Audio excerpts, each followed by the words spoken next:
ಓಂ ನಮೋ ಭಗವತೆ ವಾಸುದೇವಾಯ. ಎಲ್ರಿಗೂ ನಮಸ್ತೆ. ಇವತ್ತು ವಾಸುದೇವ ಆಸ್ಟ್ರೋ ಗೋಲ್ಡ್ ಯೂಟ್ಯೂಬ್ ಚಾನಲ್ಗೆ ನಿಮಗೆಲ್ಲ ಸ್ವಾಗತ. ವಿಚಾರ ಏನಪ್ಪಾ ಅಂದ್ರೆ, ಹಣೆ ಬರ ಬದಲಾವಣೆ ಮಾಡಕ್ಕಾಗುತ್ತಾ? ಇದೊಂದು ದೊಡ್ಡ ಕ್ವಶನ್. ಎಷ್ಟೊಂದ್ ಜನ ಅಷ್ಟೋತ್ತರ ಹತ್ರ ಹೋಗ್ತಾರೆ ಅಥವಾ ಯಾವ್ದಾರ ಒಂದು ಪುರೋಹಿತರ ಹೋಗ್ತಾರೆ, ಬಿಡಿ ಸರ್ ನಮ್ಮ ಮನೇಲಿ ಬರ್ದಂಗ್ ಆಗುತ್ತೆ ಅಂತ. ಕೆಲವೊಂದ್ಸಲ ಅವ್ರಿಗೆ ಆಗದೆ ಇದ್ದಾಗ ಈ ಮಾತುಗಳನ್ನ ಹೇಳ್ತಾರೆ. ಯಾವಾಗ ನಾವು ಜೀವನದಲ್ಲಿ ಏನಾದ್ರು ಅನ್ಕೊಂಡಿರ್ತೀವಿ ಅದಾಗಲ್ಲ, ಪ್ರತಿ ಸಲನೂ ನಮ್ಮ ಪ್ರಯತ್ನ ಬಿದ್ದಾಗ, ಆಗದೆ ಇದ್ದಾಗ ಈ ವರ್ಡ್ನ ನಾವು ಕಾಮನ್ ಆಗಿ ಯೂಸ್ ಮಾಡ್ತೀವಿ. ಯಾವ್ದೋ ಒಂದು ಕೋರ್ಟ್ ಕೇಸ್ ಹಾಕಿರ್ತೀವಿ, ಅಲ್ಲಿ ನಮ್ಗೆ ಗೆಲುವು ಸಿಗಲ್ಲ, ನಮ್ಮ ಮನೇಲಿ ಬರ್ದಂಗ್ ಆಗುತ್ತೆ ಬಿಡು ಅಂತ ಹೇಳುವಂಥದ್ದು. ಯಾವಾಗ ಮನುಷ್ಯ ಅವನು ರಿಕ್ವೈರ್ಮೆಂಟ್, ಅವನ ಬೈಕೆ ಏನಿದೆ ಅದು ಆಗಲ್ಲ, ಅವಾಗ ಈ ವರ್ಡ್ನ ಯೂಸ್ ಮಾಡ್ತಾನೆ. ಹಣೆಯಲ್ಲಿ ಬರ್ದಂಗೆ ಆಗುತ್ತೆ ಬಿಡು, ಯಾಕೆ ತಲೆ ಕೆಡಿಸ್ಕೊಳ್ಬೇಕು ಅಂತ. ನೋಡಿ, ನಮ್ಮ ಹಣೆಯಲ್ಲಿ ಏನ್ ಬರ್ದಿರುತ್ತೋ ಅಂತ ನಾವು ಕಣ್ಣಿಂದ ಅಂತೂ ನೋಡಕ್ಕಾಗಲ್ಲ, ಅದು ಭಗವಂತನಿಂದ ಮಾತ್ರ ಸಾಧ್ಯ. ಅದು ಒಂದು ವಿಚಾರ.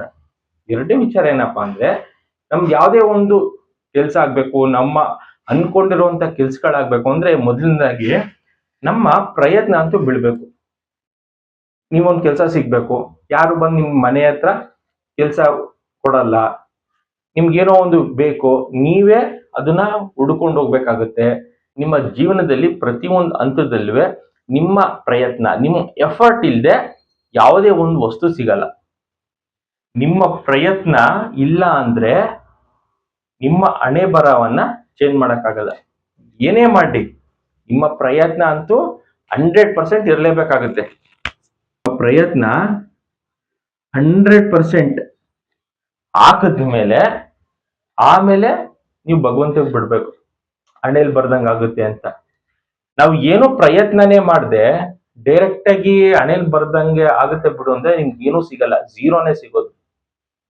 ನಿಮ್ಮ ಪ್ರಯತ್ನ ಯಾವ ವಿಚಾರಕ್ಕೆ ನೀವು ಮಾಡ್ತಾ ಇದ್ದೀರಾ ಆ ವಿಚಾರಕ್ಕೆ 100% ಎಫರ್ಟ್ ಹಾಕಿದ್ರೆ ಮಾತ್ರ ನಿಮ್ಮ ಹಣೆ ಬರಹದಲ್ಲಿ ಯಶಸ್ಸು ಸಿಗುತ್ತೆ.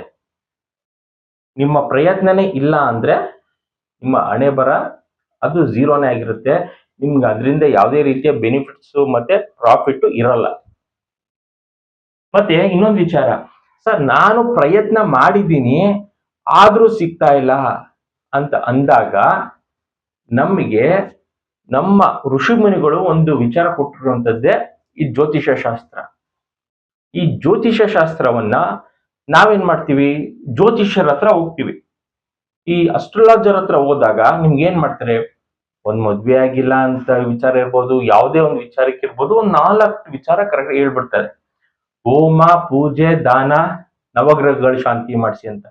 ಇದೆಲ್ಲ ಪಾಪ ನೀವು ಕಷ್ಟಪಟ್ಟು ಮಾಡಿಸಿರ್ತೀರ.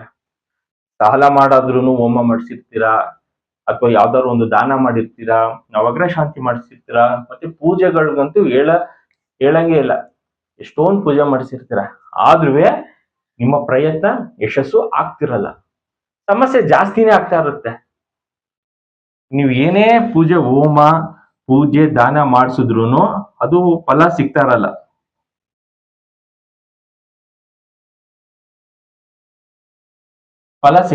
ಒಳ್ಳೆ ರಿಸಲ್ಟ್ ಸಿಗ್ತಾ ಇರಲ್ಲ.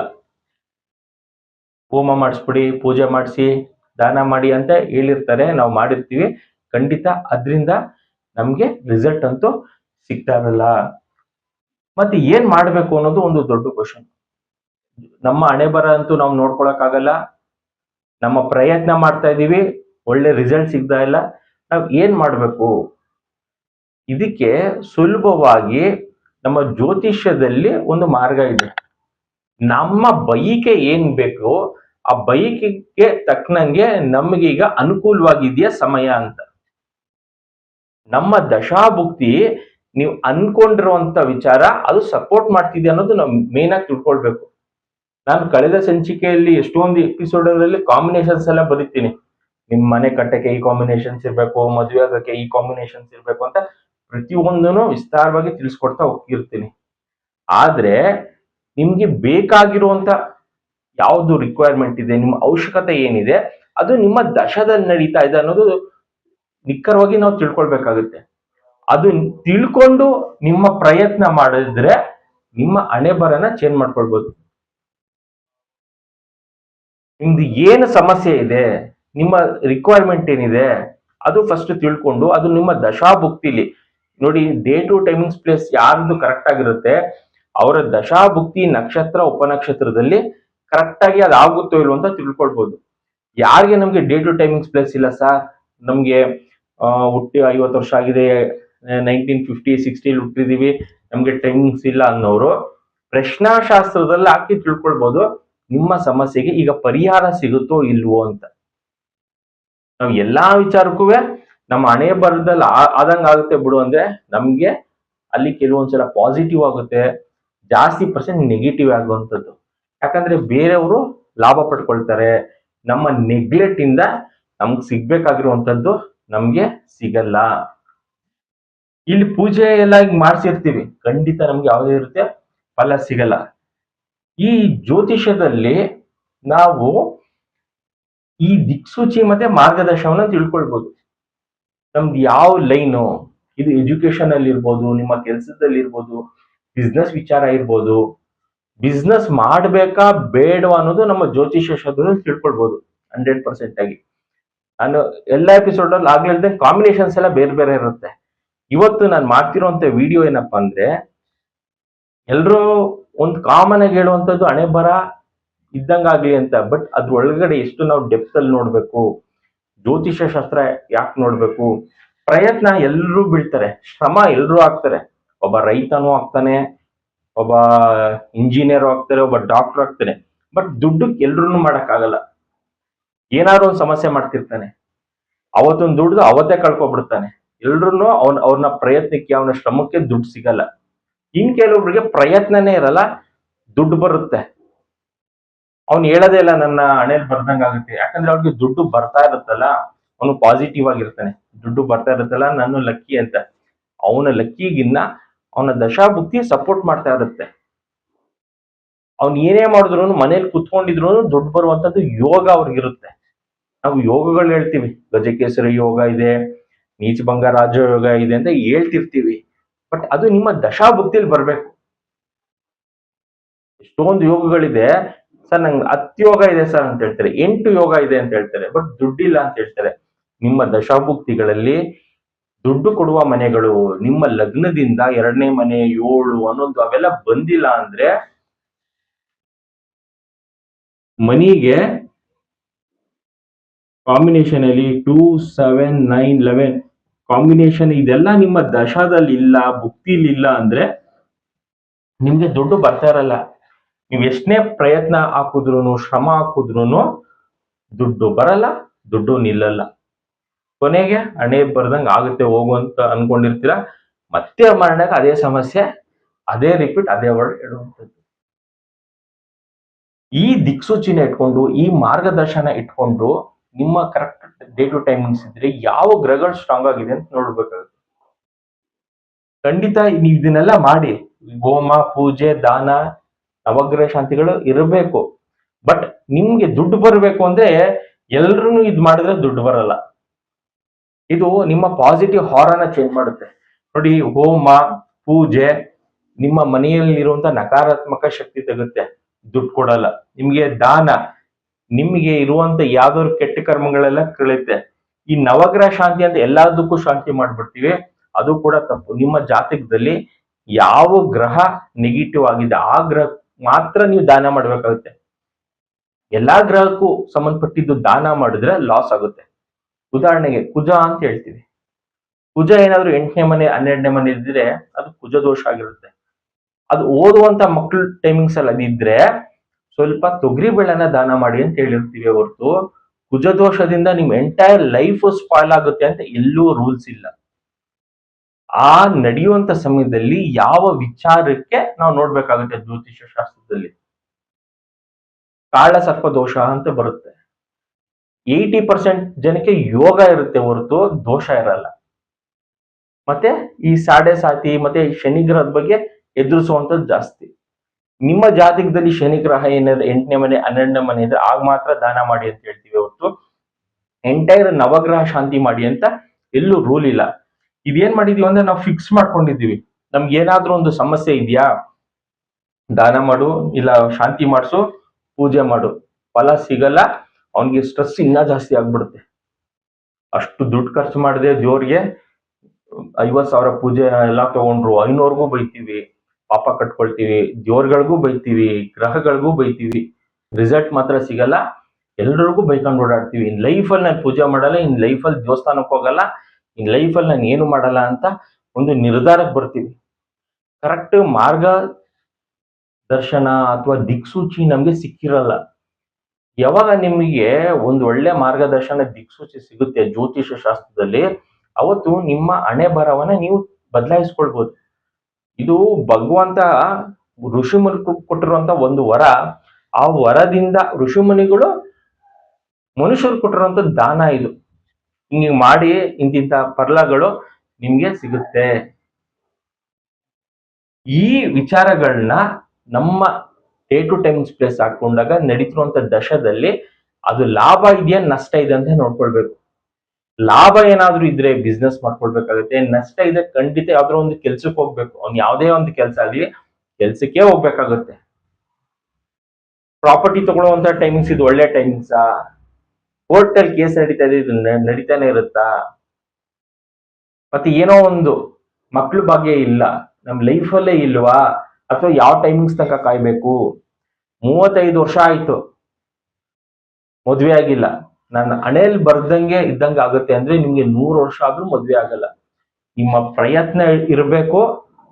ನಿಮ್ಮ ಪ್ರಯತ್ನ ಇರಬೇಕು. ಕಾಂಬಿನೇಷನ್ ಅಲ್ಲಿ 2ನೇ ಮನೆ 7 11 ಬಂದಾಗ ಮದ್ವೆ ಆಗುತ್ತೆ. ನಾನು ಏನಕ್ಕೆ ಕಾಂಬಿನೇಷನ್ಸ್ ಎಲ್ಲ ನಾನು ಹಳೆ ಎಪಿಸೋಡ್ಗಳೆಲ್ಲ ತುಂಬಾ ತಿಳಿಸಿದೀನಿ. ಇವತ್ ಏನಕ್ಕೆ ಅಂದ್ರೆ ನಾವು ಮಾತೆತ್ತಿದ್ರೆ ನಮ್ಮ ಹಣೆಯಲ್ಲಿ ಬರ್ದಂಗೆ ಇದ್ದಂಗಾಗುತ್ತೆ ಹೋಗು ಅಂದ್ರೆ ಅದು ಹೇಳಕ್ಕೆ ಸಾಧ್ಯ. ಅದು ಏನೂ ಆಗಲ್ಲ ನಿಮ್ ಲೈಫಲ್ಲಿ, ಹಂಗೆ ಇರ್ಬೋದು. ನಿಮ್ಮ ಪ್ರಯತ್ನ ನಿಮ್ಮ ಜಾತಕ ಸಪೋರ್ಟ್ ಮಾಡಿದಾಗ ಆ ಗ್ರಹಕ್ಕೆ ಸಂಬಂಧಪಟ್ಟಿದ್ದು ಮಂತ್ರಪಟ್ಟನೆ ನಾವು ಮಾಡಿದ್ರೆ ನಮ್ಗೆ ಫಲ ಅಂತೂ ಖಂಡಿತ ಭಗವಂತ ಕೊಡ್ತಾನೆ. ಯಾವ ಗ್ರಹ ಸ್ಟ್ರಾಂಗ್ ಆಗಿದೆ, ಯಾವ ವಿಚಾರಕ್ಕೆ ಅನ್ನೋದು ಕೂಡ ನೋಡ್ಕೊಳ್ಬೇಕಾಗತ್ತೆ. ನಾನು ಆಗ್ಲಿ ಅಂದೆ 5ನೇ ಮನೆ ವಿಚಾರ, 9ನೇ ಮನೆ ವಿಚಾರ, ಏನಾದ್ರು ಮಕ್ಳಾಗ್ತಿಲ್ಲ ಅಂದ್ರೆ ಆ ಗ್ರಹಕ್ಕೆ ಸಂಬಂಧಪಟ್ಟಿರುವಂತ ಮಂತ್ರಪಟ್ಟನೆ ಮಾಡ್ಬೇಕಾಗುತ್ತೆ. ಹೆಲ್ತ್ ಏನಾದ್ರು ಸಮಸ್ಯೆ ಇದೆ, ಹೆಲ್ತ್ ನ ಚೆನ್ನಾಗಿ ಮಾಡ್ಕೋಬೇಕು ಅಂದ್ರೆ ಅದೇ 5ನೇ ಮನೆ ವಿಚಾರಕ್ಕೆ ಬಂದಾಗ ನಿಮ್ಗೆ ದುಡ್ಡು ಕೊಡಲ್ಲ. ನಮ್ಗೆ ದುಡ್ಡು ಬೇಕು ಅಂದ್ರೆ 5ನೇ ಮನೆ ವಿಚಾರ ಬರಲ್ಲ. 11ನೇ ಮನೇಲಿ ಯಾವ ಗ್ರಹ ಇದೆ ನೋಡ್ಬೇಕು, ಅದಕ್ಕೆ ನಾವು ಮಂತ್ರಪಟ್ಟನೆ ಉಂಗ್ರ ರುದ್ರಾಕ್ಷ ಕೊಡ್ಬೇಕು. ಈ ರೀತಿ ಒಂದೊಂದು ವಿಚಾರಕ್ಕೆ ಒಂದೊಂದು ಸ್ಪ್ಲಿಟ್ ಆಗಿ ನೋಡ್ಕೊಳ್ತಾ ಹೋಗ್ಬೇಕಾಗುತ್ತೆ. ನೀವು ಕೇಳಿರುವಂತ ಪ್ರಶ್ನೆಗೆ ನಿಮ್ಗೆ ಇರುವಂತ ಏಜ್ಗೆ ಏನ್ ರಿಕ್ವೈರ್ಮೆಂಟ್ ಇದೆ ಅಂತ. ಯಾವ್ದೋ ಒಂದು ಹುಟ್ಟಿರುವಂತ ಮಗು ಅವನ್ಗೆ ಪ್ರಾಪರ್ಟಿ ಅಂತ ನಾವು ನೋಡಲ್ಲ, ಅವನ್ಗೆ ಹೆಲ್ತ್ ನೋಡ್ತೀವಿ. ಹೆಂಗಿದೆ ದಶಾಭುಕ್ತಿ, ಎಜುಕೇಶನ್ ಮತ್ತೆ ಹೆಲ್ತ್ ನೋಡ್ತೀವಿ. 60 ಇಯರ್ಸ್ 40 ಇಯರ್ಸ್ ಅವ್ನ್ ಮನೆ ಕಟ್ತಾನ ಅಂತ ನಾವು ನೋಡಲ್ಲ. ಹುಟ್ಟಿರುವಂತ ಮಗು ಹೆಲ್ತ್ ನೋಡ್ತೀವಿ. ಇನ್ನೇನು ಅವ್ನು 40 ಮಾಡಿದ್ದಾನೆ, ನನ್ಗೆ ಮನೆ ಇಲ್ಲ, ಆ ಟೈಮಿಂಗ್ಸ್ ಅಲ್ಲಿ ಅವ್ನಿಗೆ ಮನೆ ಕಟ್ಟೋ ಯೋಗ ಇದೆಯಾ ಅಂತ ನಾವು ನೋಡ್ತೀವಿ. ಕಾಂಬಿನೇಷನ್ಸ್ ಆ ಟೈಮಿಂಗ್ಸ್ ಅಲ್ಲಿ ಆ ದಶಾಭುಕ್ತಿ ಇದೆಯಾ ಅನ್ನೋದು ತುಂಬಾನೇ ಇಂಪಾರ್ಟೆಂಟ್ ಆಗ್ತಾ ಹೋಗುತ್ತೆ. ಪ್ರತಿಯೊಂದಕ್ಕೂ ನಾವು ಹಣೆ ಬರ ಇದ್ದಂಗಾಗುತ್ತೆ ಹೋಗು ಅಂದ್ರೆ ಸಾಧ್ಯ ಇಲ್ಲ, ಎಲ್ಲಾನು ಲಾಸೆ ಮಾಡ್ಕೊಳ್ತಿರ್ತೀವಿ. 12 ಮನೆಗಳಲ್ಲೂ ಪ್ಲಸ್ ಮೈನಸ್ ಇದ್ದೇ ಇರುತ್ತೆ. ಒಂದು ಪ್ಲಸ್ ಕೊಟ್ರೆ ಒಂದು ಮೈನಸ್ ಕೊಡುತ್ತೆ, ಒಂದು ಸ್ಟ್ರೆಸ್ ಕೊಟ್ರೆ ಒಂದು ಹ್ಯಾಪಿ ಖುಷಿ ಸಂತೋಷ ಕೊಡುತ್ತೆ, ಇನ್ನೊಂದು ಮತ್ತೆ ಸ್ಟ್ರೆಸ್ ಕೊಡುತ್ತೆ. ಈ ಬ್ಯಾಲೆನ್ಸ್ ಮಾಡೋದೇ ನವಗ್ರಹಗಳು. ಇವತ್ತಿದ್ದಂಗೆ ನಾಳೆ ಇರಲ್ಲ, ನೀವು ನಾಳೆ ಇದ್ದಂಗೆ ಅದ್ರ ನಾಳೆ ಇರಲ್ಲ. ಅಪ್ ಅಂಡ್ ಡೌನ್ಸ್ ಇರುತ್ತೆ. ನೀವು ಯಾವಾಗ್ಲೂ ಸ್ಥಿರವಾಗಿ ಕಾನ್ಸ್ಟೆಂಟ್ ಆಗಿ ಒಂದೇ ತರ ಇರಬೇಕು ಅಂದ್ರೆ ಸ್ಟ್ರಾಂಗ್ ಆಗಿರುವಂತ ಗ್ರಹಗಳಿಗೆ ನೀವು ಮಂತ್ರಪಠನೆ ಮಾಡ್ಬೇಕಾಗುತ್ತೆ. ಯಾವ ಗ್ರಹ ಡಿಗ್ರಿ ವೈಸ್ ಅಲ್ಲಿ ಲಗ್ನದಿಂದ 2ನೇ ಮನೆ 7 11ನೇ ಮನೆಗಳಲ್ಲಿ ಸ್ಟ್ರಾಂಗ್ ಆಗಿರುತ್ತೋ ಅಂತ ಗ್ರಹಗಳಿಗೆ ನೀವು ಮಂತ್ರಪಠನೆ ಮಾಡ್ಬೇಕು. ನಿಮ್ಗೆ ಏನಾದ್ರು ವರ್ಷಕ್ಕೊಂದ್ಸಲ ಪೂಜೆ ದಾನ ಮಾಡಿಸ್ತೀವಿ ಅಂದ್ರೆ ಯಾವುದೇ ರೀತಿಯ ಪ್ರಾಬ್ಲಮ್ ಇಲ್ಲ. ವರ್ಷಕ್ಕೊಂದ್ಸಲ ಹೋಮ ಮಾಡಿಸುವಂತದ್ದು ಮನೆಯಲ್ಲಿರುವಂತ ನಕಾರಾತ್ಮಕ ಶಕ್ತಿ ಹೋಗಿ ಪಾಸಿಟಿವ್ ಬರುತ್ತೆ. ಅದೇ ನಿಮ್ಮ ಲೈಫ್ಗೆ ಎಲ್ಲಾ ಕೊಡುತ್ತೆ ಅಂತ ಹೇಳಕ್ಕಾಗಲ್ಲ. ಹೋಮ ಮಾಡಿಸಿದ್ರು ಕೂಡ ನೀವು ಮಿನಿಮಮ್ 1008 ಟೈಮ್ಸ್ ಮಂತ್ರ ಸ್ಟಾರ್ಟ್ ಮಾಡ್ಬೇಕು. ಯಾವ್ದಾದ್ರು ಮಂತ್ರ, ಓಂ ಗಂ ಗಣಪತಿ ನಮ ಅಂತ ಹೇಳ್ತೀರಾ ಹೇಳಿ, ಓಂ ನಮೋ ಭಗವತಿ ವಾಸುದೇವ ಅಂತ ಹೇಳ್ತೀರಾ ಹೇಳಿ. ಹೋಮ ನಡೆಯುವಂತ ಸಮಯದಲ್ಲಿ ನೀವ್ ಎಷ್ಟು ಮಂತ್ರ ಪಠನೆ ಮಾಡ್ತೀರಾ ಅನ್ನೋದು ಕೂಡ ಇಂಪಾರ್ಟೆಂಟ್ ಆಗುತ್ತೆ. ಯಾರೋ ಬಂದ್ರು ಹೋಮ ಮಾಡಿದ್ರು ಹೋದ್ರು, ನಾನ್ ದುಡ್ಡು ಕೊಟ್ಟೆ ಅಂದ್ರೆ ಖಂಡಿತ ಹೋಮ ಫಲ ನಿಮ್ಗೆ ಸಿಗಲ್ಲ. ನಿಮ್ಗೆ ಹೋಮದ ಫಲ ಸಿಗ್ಬೇಕು ಅಂದ್ರೆ ನೀವೆಷ್ಟು ಮಂತ್ರ ಪಠನೆ ಹೋಮದ ಸಮಯದಲ್ಲಿ ಮಾಡಿರ್ತೀರ ಆಗ್ಲೇ ನಿಮ್ಗೆ ಸಿಗುವಂಥದ್ದು. ನೀವು ಆಗ ಸಂಕಲ್ಪ ಮಾಡ್ಕೊಂಡು ನನ್ಗೇನು ಇಚ್ಛೆ ಇದೆ, ಜೀವನದಲ್ಲಿ ಏನಾಗ್ಬೇಕು ಆಗ ನೀವು ಮಾಡ್ಕೊಂಡ್ರೆ ನಿಮ್ಗೆ ಹೋಮದ ಫಲ ರಿಸಲ್ಟ್ 100% ನಿಮ್ಗೆ ಸಿಗ್ತಾ ಹೋಗುತ್ತೆ. ಈ ರೀತಿ ಈ ದಿಕ್ಸೂಚಿ ಮಾರ್ಗದರ್ಶನ ಜ್ಯೋತಿಷ್ಯದಿಂದ ತಿಳ್ಕೊಳ್ಬಹುದು. ಜ್ಯೋತಿಷ್ಯರು ಕೆಲವೊಂದ್ಸಲ ಈ ತರ ಮಿಸ್ಗೈಡ್ ಮಾಡಿದಾಗ, ನಿಂಗೆ ಕುಜ ದೋಷ ಇದೆ ಅದಕ್ಕೆ ನಿಂಗೆ ಮದ್ವೆ ಆಗ್ತಿಲ್ಲ, ನಿಂಗೆ ಸಾಡೆ ಸಾತಿ ನಡೀತಾ ಇದೆ ಅದಕ್ಕೆ ನಿಂಗೆ ಬಿಸ್ನೆಸ್ ಲಾಸ್ ಆಗಿದೆ, ಇದನ್ನೆಲ್ಲ ನೀವು ತಲೆಗೆ ಹಾಕೊಳ್ಬಾರ್ದು. ಮತ್ತೆ ಇಂಥವ್ರ ಹತ್ರ ದೂರ ಕೂಡ ಇರ್ಬೇಕಾಗುತ್ತೆ. ಯಾಕಂದ್ರೆ ನಮ್ಮ ಹಣೆ ಬರನ ನೆಗೆಟಿವ್ ಇರೋದನ್ನ ಇನ್ನ ಚೇಂಜ್ ಮಾಡ್ಬಿಡ್ತಾರೆ ಕೆಲವೊಬ್ರು. ಅಷ್ಟೇ ನಾವು ಹಣೆ ಬರ ಸರಿ ಇಲ್ಲ ಅನ್ಕೊಂಡು ಓಡಾಡ್ತಿರ್ತೀವಿ. ಅಂತವ್ರ ಜೊತೆ ಏನಾದ್ರು ಇಂಥ ಅಸ್ಟ್ರಾಲಜರ್ ಇಂಥ ಜ್ಯೋತಿಷ್ಯರ ಹತ್ರ ಹೊಂಟೋದ್ರೆ ಇನ್ನು ಕುಜ ದೋಷ, ರಾಹು ದೋಷ, ಸಾಡೆ ಸಾತಿ ಅಂತ ಹೇಳಿ ನಿಮ್ ತಲೆಗೆ ತುಂಬಿಟ್ರೆ ನಿಮ್ ಲೈಫಲ್ಲೆಲ್ಲ ಅದೇ ತುಂಬಿಕೊಂಡಿರುತ್ತೆ. ನೀವು ಏನ್ ಮಾಡ್ತಿರೋ ಬಿಡ್ತಿರೋ ಇಂಥವ್ರಿಗಿಂತ ದೂರ ಇರ್ಬೇಕಾಗುತ್ತೆ. ಆಗ್ಲಾದ್ರೂ ನಿಮ್ ಹಣೆ ಬರ ಚೆನ್ನಾಗಿರುತ್ತೆ. ನಿಮ್ಮ 100% ಪ್ರಯತ್ನ ಅಂತೂ ಇರಬೇಕು. ನಿಮ್ಮ ಹಣೆ ಬರನ ಚೆನ್ನಾಗಿ ಇಟ್ಕೊಳ್ಳಕ್ಕೆ, ಚೆನ್ನಾಗಿ ಮಾಡ್ಕೊಳ್ಳಕ್ಕೆ ಪ್ರಯತ್ನ. ನಿಮ್ಮ ಪ್ರಯತ್ನಕ್ಕೆ ದಶಾಭುಕ್ತಿಗಳಲ್ಲಿ ಕಾಂಬಿನೇಷನ್ಸ್ ಅಂತ ನಾವು ನೋಡ್ತೀವಿ. ಕಾಂಬಿನೇಷನ್ಸ್ ಅಂದ್ರೆ ಲಗ್ನದಿಂದ ಯಾವ ಗ್ರಹ ಆಕ್ಟಿವ್ ಇದೆ ಅಂತ, ಆ ಗ್ರಹ ನಿಮ್ಗೆ ರಿಸಲ್ಟ್ ಕೊಡುವಂತದ್ದು. ಈಗ ನಾವು ಉದಾಹರಣೆ ಅಂತ ತಗೊಳ್ಳೋದಾದ್ರೆ, ಸ್ಟೇಟ್ ಅಲ್ಲಿ ಯಾವ್ದು ಗೌರ್ಮೆಂಟ್ ಇದೆ, ಸೆಂಟ್ರಲ್ ಯಾವ್ದು ಗೌರ್ಮೆಂಟ್ ಇದೆ ಅಂತ ನಾವು ನೋಡೋದಾದ್ರೆ, ಸ್ಟೇಟ್ ಇಂದ ನಮ್ಗೆ ಯಾವ್ದು ಬರ್ತಾ ಇದೆ ಒಳ್ಳೆ ಫಲ, ಸೆಂಟ್ರಲ್ ಇಂದ ಯಾವ್ದು ಬರ್ತಾ ಇದೆ ಅದನ್ನ ಮಾತ್ರ ನಾವು ತಗೊಳ್ಬೇಕಾಗುತ್ತೆ. ಸ್ಟೇಟ್ ಇಂದ ಕೊಡೋರು ಸೆಂಟ್ರಲ್ ಕೊಡಲ್ಲ, ಸೆಂಟ್ರಲ್ ಅವ್ರು ಕೊಡೋದು ಸ್ಟೇಟ್ ಕೊಡಲ್ಲ. ಅದೇ ರೀತಿ ನಿಮ್ಮ ದಶಾಭುಕ್ತಿಗಳು ಯಾವ್ದು ಕೊಡ್ತಾ ಇದೆ ಅನ್ನೋದು ನಾವು ನೋಡ್ಕೊಳ್ಬೇಕಾಗುತ್ತೆ. ಆಗ್ಲೇ ನಿಮ್ಗೆ ರಿಸಲ್ಟ್ ಸಿಗುವಂತದ್ದು. ಇನ್ಯಾವುದೋ ಹೇಳಿದ್ರೆ ಅದು ನಿಮ್ಗೆ ರಿಸಲ್ಟ್ ಅಂತೂ ಸಿಗಲ್ಲ. ನಿಮ್ಗೆ ಬರೀ ದುಡ್ಡು ಲಾಸ್ ಮಾಡ್ಕೊಳ್ತೀರಾ. ಮೇನ್ ಆಗಿ ಒಂದು ದುಡ್ಡು ಲಾಸ್ ಮಾಡ್ಕೊಳ್ತೀರಾ, ಒಂದು ನಿಮ್ಮ ಟೈಮ್ ಲಾಸ್ ಮಾಡ್ಕೊಳ್ತೀರಾ. ಒಂದೊಂದು ಮಿನಿಟು ನಿಮ್ಗೆ ತುಂಬಾ ಪ್ರೀಶಿಯಸ್ ಆಗಿರುತ್ತೆ, ಟೈಮ್ ಲಾಸ್ ಮಾಡ್ಕೊಳ್ತೀರಾ. ಇದ್ರ ಜೊತೆಗೆ ಸ್ಟ್ರೆಸ್ ಕೂಡ ಬರುತ್ತೆ. ನಿಮ್ಮ ಹೆಲ್ತ್ ಖಂಡಿತ ಹಾಳಾಗೋಗುತ್ತೆ. ನೀವು ಏನೋ ಮಾಡಕ್ ಹೋಗಿ, ಯಾವುದೋ ಅಸ್ಟ್ರಾಲಜರ್ ಹತ್ರ ಹೋಗಿ ಏನೋ ಒಂದು ಸಮಸ್ಯೆಗೆ ಸಿಗಾಕೊಂಡು ಸಣ್ಣ ವಿಚಾರನ ದೊಡ್ಡದಾಗೋಗುತ್ತೆ.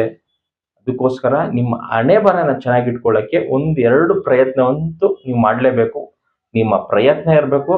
ನಿಮ್ಮ ಪ್ರಯತ್ನ ನಿಮ್ಮ ಜಾತಕದಲ್ಲಿ ಆ ಕಾಂಬಿನೇಷನ್ಸ್ ಪ್ರಕಾರ ಇದೆಯಾ, ಲಗ್ನದಿಂದ ಡಿಗ್ರಿ ವೈಸ್ ಅಲ್ಲಿ ಗ್ರಹಗಳು ಇದ್ದು ನಿಮ್ಗೆ ಒಳ್ಳೆ ಫಲ ಕೊಡ್ತಿದ್ಯಾ ಅಂತ ತಿಳ್ಕೊಂಡ್ರೆ ಸಾಕು. ನಿಮ್ಮ ಹಣೆ ಬರನ ನೀವೇ ನೋಡ್ಕೊಳ್ಬಹುದು, ನೀವು ಕೂಡ ಚೇಂಜ್ ಮಾಡ್ಕೊಳ್ಬಹುದು. ಇದಿಷ್ಟು ವಿಚಾರ.